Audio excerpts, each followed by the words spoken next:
Ако биде прифатено дека Гоце Делчев само во регионална смисла е македонец, а по националност бугарин и дека македонскиот јазик е лингвистичка форма на бугарскиот, тоа ќе значи асимилација на македонската нација и сериозен удар врз државата.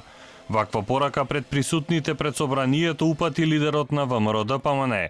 Мицкоски истакна дека политичари од Софија му рекле дека нашиот источен сосед го бара она што Заев го има ветено. Ако оваа политичка мафија на чело со Заев донесе таква одлука, следната влада на ВМРО-ДПМНЕ истата таа одлука веднаш ќе ја поништи и никогаш понатаму нема да ја почитува.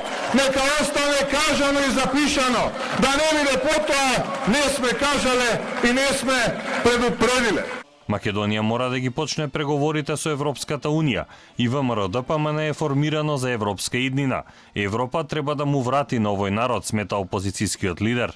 Војно Македонија е браникот преку кој се бранеше Европа од мигрантските налети, што се уште се закана. Македонија дава и дала премногу за Европа. Нашиот народ и земја секога се прозападни.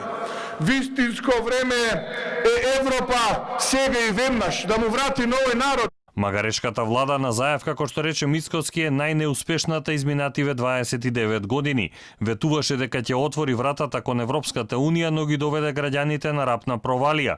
Магарињата вредат повеќе од човечките животи, истакна Мицкоски, алудирајќи на агенцијата со која раководеше Лидија Димова. Денешните протести на ВМРО-ДПМНЕ започнаа од две локации – спортските центри Борис Трајковски и Јане Сандански, а колоните возила со македонски знамиња се соединија пред парламентот и споменикот на основачите на ВМРО. Од Скопје по автопатот Гоце Делчев продолжија за Штип и ќе завршат пред учителската школа каде учителствувале Гоце Делчев и Даме Груев.